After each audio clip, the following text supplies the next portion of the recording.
ফাৰ্ষ্টে আমাৰ ইঞ্জিন পাৱাৰটো প্ৰডিউচ ক'ত হয় আমাৰ ইঞ্জিনৰ পাৱাৰ প্ৰডিউচ হয় ইঞ্জিনৰ যোনটো পাৱাৰ মেইনলি প্ৰডিউচ হয় চিলিণ্ডাৰৰ ভিতৰত ইঞ্জিন চিলিণ্ডাৰৰ ভিতৰত সেইটো আমি কি বুলি কওঁ ISP শুনিছা ন ইণ্ডিকেটেড হৰ্চ পাৱাৰ আৰু আমাৰ এটা পাৱাৰ লছ হয় পাৱাৰ লছটো কি আছিলে FHP ফ্ৰিকশ্যনেল হৰ্চ পাৱাৰটো কেলৈ লছ হয় তোমাৰ ইয়াৰ ভিতৰত যোনখিনি কম্পনেণ্ট আছে সিহঁতৰ মাজত যোনখিনি ফ্ৰিকশ্যন হয় ফ্ৰিকশ্যনৰ পৰা তোমাৰ গৰম হয় তাৰপিছত এটা চাউণ্ড আহে চাউণ্ড এনাৰ্জি হিচাপেও এটা পাৱাৰ লছ হয় সেইবোৰ চব তোমাৰ পাৱাৰ লছ হয় তাৰপিছত ISPৰ পৰা যেতিয়া আমি FHP যেতিয়া মাইনাছ কৰি দিওঁ তেতিয়া আমি কি পাওঁ BSP সেই BSP যোনটো হয় ব্ৰেক হৰ্চ পাৱাৰ সেইখিনি আমি তোমাৰ ইঞ্জিনৰ পৰা যোনখিনি পাৱাৰ আমি আমাৰ কামৰ কাৰণে আমি যোনখিনি ইউজ কৰোঁ সেইখিনি তোমাৰ BSP সেই পাৱাৰটোৱে তোমাৰ পাৱাৰ ট্ৰান্সমিশ্যন ছিষ্টেম হৈ মেলি তোমাৰ একেবাৰে ৰিয়েৰ হুইললৈকে যায় ৰিয়েৰ হুইলকেইটাহে চলায় যদি আমি ৰিয়েৰ হুইল ড্ৰাইভত যদি আমি চলাওঁ গম পাইছা হয় নাই এতিয়া FHP বুলি ক'লে কি ক'লোঁ মই ফ্ৰিকশ্যনেল হৰ্চ পাৱাৰ আৰু ISP মানে ইণ্ডিকেটেড মেইনলি টোটেলটো ইণ্ডিকেটেড হৰ্চ পাৱাৰ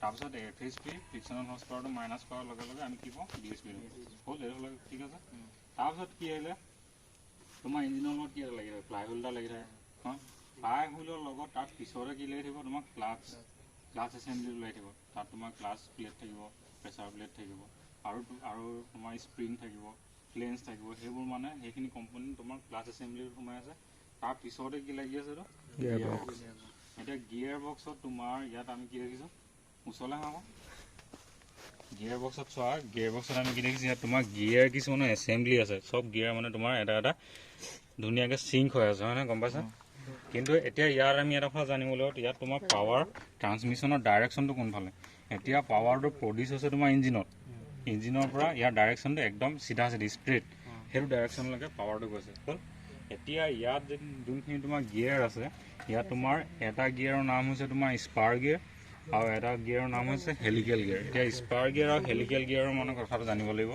এতিয়া স্পাৰ গিয়াৰ আৰু হেলিকেল গিয়াৰ দুইটা গিয়াৰ আমি ক'ত ইউজ কৰোঁ চোৱা স্পাৰ গিয়াৰ আৰু হেলিকেল দুইটা আমি তোমাৰ পেৰেলেল মানে কি যোনকেইটা কেতিয়াও কটাকটি নকৰে এতিয়া এইডাল শ্বাফ্টৰ লগত এইডাল সদায় চিধা যাব ইয়াৰ ৰিভাৰ্ছ গিয়াৰৰ যোনটো শ্বাফ্ট আছে সেইটো গিয়াৰ বক্সটো তোমাৰ তলত সোমাই আছে সেইটো ফুল্লি পেৰেলেল হোৱাৰ কাৰণে সিহঁতি কেতিয়াও কটাকটি নকৰে এতিয়া পেৰেলেল শ্বাফ্ট দুডাল আমি যেতিয়া জইন কৰোঁ তেতিয়া তাত তোমাৰ স্পাৰ গিয়াৰ আৰু হেলিকেল গিয়াৰ ইউজ কৰোঁ প্ৰথম কথা এতিয়া সেইটোৱে শুনিলোঁ নে মানে পেৰেলেল শ্বাফ্ট আমি জইন কৰোঁতে কি ইউজ কৰোঁ পেৰেলেল তোমাৰ স্পাৰ গিয়াৰ আৰু হেলিকেল গিয়াৰ এতিয়া স্পাৰ গিয়াৰ কোনখিনি হ'ব যোনখিনি তোমাৰ শ্বাফ্টডাল যোনডাল আছে সেই স্পাৰ গিয়াৰৰ টিথ গম পাইছে ন টিথ মানে কি যোনকেইটা দাঁতকেইটা জোঙা দাঁতকেইটা এতিয়া স্পাৰ গিয়াৰৰ ক্ষেত্ৰত কি হয় তোমাৰ শ্বাফ্টডালৰ পূৰা পেৰেলেলি তোমাৰ স্পাৰ গিয়াৰৰ দাঁতকেইটা থাকে মানে চিধা ষ্ট্ৰেইট হ'ল কিন্তু তোমাৰ হেলিকেল গিয়াৰৰ দাঁতকেইটা তোমাৰ টিথকেইটা সেইটো তোমাৰ এই শ্বাফ্টডালৰ পেৰেলেলি ঠিকে থাকে কিন্তু তাৰ দাঁতকেইটা এটা ইনক্লাইন হৈ থাকে এংগুলত থাকে দাঁতকেইটা কিন্তু পেৰেলেলি নাথাকে কথাটো দেখিছানে এই দাঁতকেইটা দেখিছানে এইকেইটা বেকা বেকি এইকেইটা এটা এংগুলত আছে ইনক্লাইন হৈ আছে কিন্তু ইয়াৰ দাঁতকেইটা চোৱা ষ্ট্ৰেইট হৈ আছে ইয়াৰ দাঁতকেইটা ষ্ট্ৰেইট হৈ আছে দেখিছা তাৰপিছত এই যোনকেইটা বস্তু যে এই বস্তুকেইটা হ'ল চিংক্ৰনাইজাৰ মানে কি চোৱা এতিয়া গিয়াৰ 1 নম্বৰ গিয়াৰৰ পৰা 2 নম্বৰ গিয়াৰলৈ আমাক পঠিয়াব লাগে এতিয়া কি হ'ব তোমাৰ গিয়াৰকেইটা এনেকৈ চিংক হ'ব লাগিব নাই মেচ হ'ব লাগিব তেতিয়াহে তোমাৰ গিয়াৰটো চেঞ্জ হ'ব এতিয়া ক্লাটছত যেতিয়া আমি ক্লাছ পেডডাল দবাই দিওঁ যেতিয়া দবাই দিওঁ তেতিয়া তোমাৰ এইটো তোমাৰ ইঞ্জিনৰ পৰা পাৱাৰটো কাট হৈ যায় পাৱাৰটো ইঞ্জিনৰ পৰা তোমাৰ গিয়াৰ বক্সৰ বাকী ট্ৰান্সমিশ্যন ছিষ্টেমলৈ পাৱাৰটো কাট হৈ যায় তেতিয়া এই গিয়াৰকেইটা নুঘূৰোঁতে আমি কি কৰোঁ গিয়াৰকেইটা মেচ কৰোঁ মেচ হৈ যায় তাৰপিছত আকৌ যেতিয়া আমি ক্লাছ পেডডাল অঁতৰাই দিওঁ তেতিয়া আকৌ তোমাৰ ইঞ্জিনৰ পৰা পাৱাৰটো আকৌ এগেইন তোমাৰ ট্ৰান্সমিশ্যন হৈ যায় ক্লাছ পেডৰ কাম সেইটোৱে আমি যেতিয়া তোমাৰ প্ৰেছ কৰিম তেতিয়া সেই পাৱাৰটো কাট কৰি যায় কথাটো তাৰপিছত এইখিনি ইয়াৰ পৰা পাৱাৰটো আকৌ লাষ্টৰ চকালৈকে ৰিয়েৰ হুইললৈকে তোমাৰ পাৱাৰটো ট্ৰান্সমিশ্যন হ'ব লাগিব তেতিয়া কি হ'ব ইয়াৰ লগত চোৱা এতিয়া গিয়াৰ বক্সৰ লগতে কি লাগি আছে এই জইণ্ট এটা লাগি আছে এই জইণ্টক আমি ইউনিভাৰ্চেল জইণ্ট বুলি কওঁ হ'ল তাৰপিছত ইউনিভাৰ্চেল জইণ্টৰ পিছফালে এইটো কি লাগি আছে এইটো প্ৰপেলাৰ চাফ্ট এইডাল প্ৰপেলাৰ মানে কি যিটো বস্তু ঘূৰে সেইটোকে আমি প্ৰপেল হয় বুলি কয় এতিয়া তোমাৰ এৰোপ্লেনৰ ক্ষেত্ৰত যোনখন আগফালে পাংখা লাগি থাকে সেইখনক প্ৰপেলাৰ বুলি নকয় জানো কেলৈ প্ৰপেলাৰ কয় সেইখনটো ঘূৰে কাৰণে প্ৰপেলাৰ বুলি কয় সেইকাৰণে এই চাফ্টডালো ঘূৰে এনেকৈ দেখিছেনে ট্ৰাকৰ লগত যে এনেকুৱা ৰড নিচিনা এডাল ঘূৰি থাকে সেইকাৰণে ইয়াৰ নাম প্ৰপেলাৰ হ'ল প্ৰপেলাৰ নহয় প্ৰপেলাৰ চাফ্ট হ'ল তাৰপিছত তাৰ পিছফালে আৰু এটা কি লাগি আছে যদি তোমাৰ দুডাল প্ৰপেলাৰ চাফ্ট থাকে তেতিয়া আমাৰ এটা ক্ৰছ থাকে এই ক্ৰছটো দেখিছে এইটো ক্ৰছ বুলি কয়। এইটো কি কয়, দুডাল প্ৰপেলাৰ চাপ সি লগাই থৈ দিছে। আৰু ইয়াৰ ভিতৰত তোমাৰ সাধাৰণ বিয়াৰিং থাকে। বিয়াৰিং মানে বিয়াৰিংটো বস্তু ঘূৰে, ফেনৰ ভিতৰত থকা বিয়াৰিংটো দিছে না, জাষ্ট তেনেকুৱা বস্তুটো সি ঘূৰে যেনিবা ইও ঘূৰিব। মানে চাপডাল ঘূৰিলে নহয়, এই চাপডাল ঘূৰিলে এই বিয়াৰিংটো যাৰ লগত লাগি আছে বিয়াৰিংটোৰ লগতো ঘূৰি থাকিব। তাৰপিছত এগেইন তোমাৰ আৰু এটা কি আহিলে, এইটো প্ৰপেলাৰ চাপ হ'ল। এইটো নহয়, এইটো কি আহিলে তোমাৰ ইউনিভাৰ্চেল জইণ্ট এটা আহিলে হ'ল। আৰু এইটো চোৱা, এইডোখৰ জইণ্টটো অকণমান বেলেগ ধৰণৰ হয়নে? এই জইণ্টটোক আমি কি বুলি কৈছোঁ, শ্লিপ জইণ্ট। Slip joint. তাৰপিছত এই শ্লিপ জইণ্টে কি কৈছোঁ, আমাৰ সদায় ৰাস্তাটো পূৰা সদায় সমানটো নাথাকে, কিছুমান ৰাস্তাত আমাৰ খাল বাম থাকে হয় নাই? সেই ৰাস্তাটো যাতে আমাৰ প্ৰপেলাৰ চাপডাল ভাঙি নাযাওক বুলি এই শ্লিপ জইণ্ট থাকে। শ্লিপ জইণ্টটোৰ মানে ইয়াৰ প্ৰচিডিউৰটো কি কেনেকৈ কাম কৰে, সেই চাপডাল এইডোখৰ এইকেইটা দেখিছে নহয় ঘাটকেইটা, এই ঘাটকেইটা এনেকৈ সোমোৱা ওলোৱা কৰে ৰাস্তা।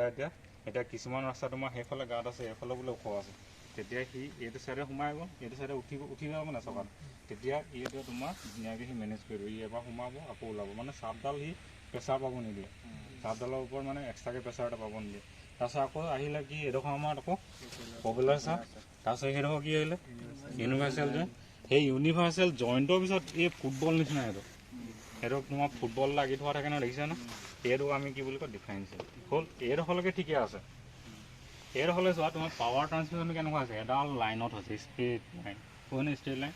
পাৱাৰটো তোমাৰ ইঞ্জিনৰ পৰাহে ওলাইছে, ইঞ্জিনৰ পৰা ষ্ট্ৰেইট লাইন হৈছে। কিন্তু এই ডিফাৰেঞ্চিয়েলটো পাই যোৱাৰ লগে লগে চোৱা, ডিফাৰেঞ্চিয়েলটো পাই যোৱাৰ লগে লগে সম্পূৰ্ণ ডাইৰেকশ্যনটোৱে চেঞ্জ হৈ গৈছে। এনেকৈ আহিছে, তাৰপিছত পাৱাৰটো এডোখৰ পাৱাৰ এইফালে চকাটোলৈ গুচি গৈছে, এডোখৰ পাৱাৰ এইফালে চকাটোলৈ গুচি গৈছে। তেতিয়াহ'লে কি হ'ল, সম্পূৰ্ণ তাৰ 90 ডিগ্ৰী সি তোমাৰ চেঞ্জ কৰি লৈছে। ইয়াত এতিয়া কি থাকে চোৱা, ইয়াতো তোমাৰ গিয়াৰৰ এছেম্বলি থাকে, কিন্তু ইয়াত যোনখিনি গিয়াৰ সেইকেইটা তোমাৰ স্পাৰ গিয়াৰ বা হেলিকেল গিয়াৰ নাথাকে। ইয়াৰ গিয়াৰকেইটাক আমি বিভেল গিয়াৰ বুলি কওঁ। বিভেল গিয়াৰে কি কৰে, এতিয়া চোৱা, বিভেল গিয়াৰৰ কামটো হ'ল সিহঁতি পেৰেলেল চাপত নাথাকে, সিহঁতি নন পেৰেলেল, যোনকেইটা তোমাৰ চাপ পেৰেলেল নহয়। এতিয়া এইটো চাপ পেৰেলেলটো কেতিয়াও নহয়, এইটো পটাপটি ক'লে নন পেৰেলেল। এতিয়া সেই নন পেৰেলেল চাপ আমি যেতিয়া জইন কৰোঁ, পাৱাৰ ট্ৰান্সমিশ্যন কৰিব বিচাৰোঁ, তেতিয়া তাত কি গিয়াৰ লাগে, bevel, BEVEL, bevel gear. Bevel গিয়াৰৰ type তোমাৰ দুটা আছে, এটা straight bevel gear. Straight bevel গিয়াৰত কি হয়, তাৰ দাঁতকেইটা টিপকেইটা ষ্ট্ৰেট চিধা পোন। ইয়াত যেনেকৈ তোমাৰ স্পাৰ গিয়াৰৰ দাঁতকেইটা পোন, সেই ষ্ট্ৰেট বিভেল গিয়াৰৰ তোমাৰ দাঁতকেইটা পোন থাকে হ'ল। আৰু তোমাৰ স্পাইৰেল বিভেল গিয়াৰ বুলি এটা থাকে। স্পাইৰেল শব্দটোৱে স্পাইৰেলচোন, সেইটো মানে এটা তোমাৰ এছ নিচিনা চেপত থাকে, এটা মানে এনেকুৱা সাপ নিচিনাকৈ এছ নিচিনা চেপত থাকে, স্পাইৰেল বুলি কয়। এইটো যে তোমাৰ জিমনাষ্টিকত যে এনেকৈ লাঠি এডাল ঘূৰাই যে স্পাইৰেল বনায়, সেই স্পাইৰেলটো গম পাইছানে? সেইটো তেনেকুৱা চেপত থাকে। সেই স্পাইৰেল গিয়াৰটোৰ লগত স্পাইৰেল গিয়াৰ থাকিব, আৰু নহ'লে তোমাৰ ষ্ট্ৰেট বিভেল গিয়াৰ থাকিব। সেই দুটা নহয়, ইয়াত তোমাৰ প্ৰথম এই চাপডাল দিছে ন, এই চাপডালৰ লগত যোনটো ইয়াত গিয়াৰ আছে সেইটো তোমাৰ স্পাইৰেল বিভেল গিয়াৰ। সি অকণমান এনেকুৱা এটা এছ টাইপত থাকে। ইয়াৰ লগত যোনটো গিয়াৰ মেচ হ'ব, সিও স্পাইৰেল হ'ব লাগিব, তেতিয়াহে মেচ হ'ব, নহ'লে মেচ নহয় হয় নাই? সিও তাৰপিছত এইডোখৰত স্পাইৰেল থাকিব হ'ল। তাৰপিছত এইডোখৰত যেতিয়া ৰিং গিয়াৰ থাকে, ইয়াত sun and planet gear assembly বুলি কয়। ছান এতিয়া গম পাইছা, যোনটো সূৰ্যটো আমাৰ ডাঙৰ, প্লেনেটকেইটা সৰু। এতিয়া ছান গিয়াৰটো অবিয়াছ ডাঙৰ হ'ব লাগিব, আৰু প্লেনেট গিয়াৰকেইটা সৰু হ'ব লাগিব। ছান এণ্ড প্লেনেট গিয়াৰৰ এছেম্বলি এটা থাকে। সেই গিয়াৰটো এছেম্বলি হোৱাৰ পিছত এডোখৰ পাৱাৰ তোমাৰ ইটো চকাই যায়, এডোখৰ পাৱাৰ ইটো চকাই। ইয়াত হাফ চাপ বুলি কয়, এডোখৰ চাপ মানে ইটো চকালে হাফ মানে কি আধা নহয় জানো? সেই আধা চাপ হাফ চাপত গিয়াৰ এছেম্বলি থাকে, এডোখৰ তোমাৰ এইটো চকালে যাব, ইডোখৰ এইটো চকালে যাব। তাৰপিছত যদি আমি ডিফাৰেঞ্চিয়েলটো খুলি মেলি চাওঁ, তাত তোমাৰ ধুনীয়াকৈ গিয়াৰৰ এছেম্বলি এটা আছে। তাত তোমাৰ ছান গিয়াৰ আৰু প্লেনেট গিয়াৰৰ এছেম্বলি এটা আছে। ছান গিয়াৰটো এনি টাইম ঘূৰি থাকিব, প্লেনেট গিয়াৰকেইটা তাৰ লগত মেচ হৈ পিনে চকাটোত ঘূৰিব, গম পাইছেনে? এইডোখৰলৈকেতো আমাৰ ঠিকে আছে। ইয়াত তোমাৰ সম্পূৰ্ণ ডাইৰেকশ্যনটোৱে চেঞ্জ হৈ গৈছে। সেই ডাইৰেকশ্যনটো যেতিয়া চেঞ্জ হৈ যায়, তেতিয়া আমি বিভেল গিয়াৰ ইউজ কৰোঁ। আৰু পেৰেলেল চাপ আমি যদি পাৱাৰ ট্ৰান্সমিশ্যন কৰোঁ, তাত কি স্পাৰ গিয়াৰ আৰু হেলিকেল গিয়াৰ। স্পাৰ গিয়াৰ গম পালে, যাৰ দাঁতকেইটা তোমাৰ চাপডালৰ পৰা পেৰেলেলি থাকিব, সেইকেইটা স্পাৰ। তাৰপিছত যোনকেইটা তোমাৰ টিপকেইটা এটা এংগুলত থাকিব, সেইকেইটা কি হ'ব, হেলিকেল গিয়াৰ হ'ল। এতিয়া ইয়াত তোমাৰ দুই ধৰণে আছে। আৰু এইফালে এইডোখৰত আমাৰ চিংক্ৰনাইজাৰকেইটা আছে। চিংক্ৰনাইজাৰকেইটা দেখিছেনে? গিয়াৰকেইটা মেচ হ'বলৈ ইহঁতি এনেকুৱা নিজৰ প্লেচটো সেইটো হৈ গ'ল।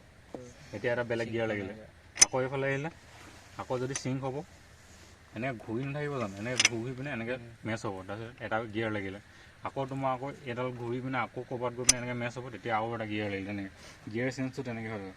এইটো চিংক্ৰমেক্স গিয়াৰ বক্স বুলি কয়। তোমাৰ চিংক হৈ তোমাৰ গিয়াৰকেইটা চেঞ্জ হয়, বুজিব পাৰিছা হ'ল। এইটো হ'লে কিবা প্ৰব্লেম আছে নেকি? খালি আমি ইয়াৰ গোটেই পাৰ্টখিনিৰ নামকেইটা জানিব লাগিব দেই।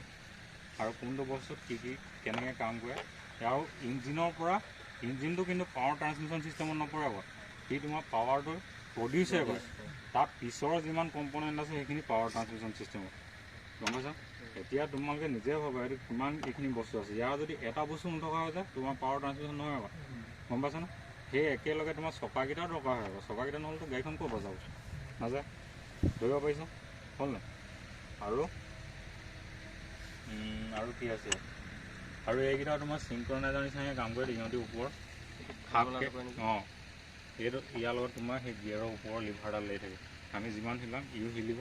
তাৰপিছত এই বস্তুকেইটা এই খাপকেইটা সোমাই থাকে, এই খাপকেইটা কিহে মুভ কৰে, সেইকেইটা এই বস্তুকেইটা মুভ কৰে দেখিছানে, এইকেইটা দেখিছানে, এইকেইটা ইয়াত সোমাই থাকিব।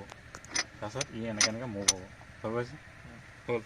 এতিয়া তোমাৰ চবতকৈ ডাঙৰ গিয়াৰটো কেই নম্বৰ গিয়াৰ হ'ব কোৱা, 1 নম্বৰ গিয়াৰ। কাৰণ চোৱা 1 নম্বৰ গিয়াৰত আমাক বেছি কি লাগে, টৰ্কটো বেছি লাগে। কাৰণ ৰখি থকা গাড়ী এখন তুমি ৰানিং অৱস্থালৈ নিব লাগে, তেতিয়া জোৰটো বেছি নালাগিব জানো, সেইকাৰণে 1 নম্বৰ গিয়াৰ ডাঙৰ থাকে। তাত পিছৰ নম্বৰ বেছি থাকে, সেইকাৰণে ডাঙৰ, গম পাইছা। কালি সেই মোক সুধিছিলে ইঞ্জিনৰ কম্পনেণ্ট এটা নাম এটা কোৱা, কি ক'লা, মই স্পাৰ্ক প্লাগ আৰু কেম চাৰ্জ। হ'ব হৈ যাব, ইমান হৈ যাব নালাগে। হ'ব।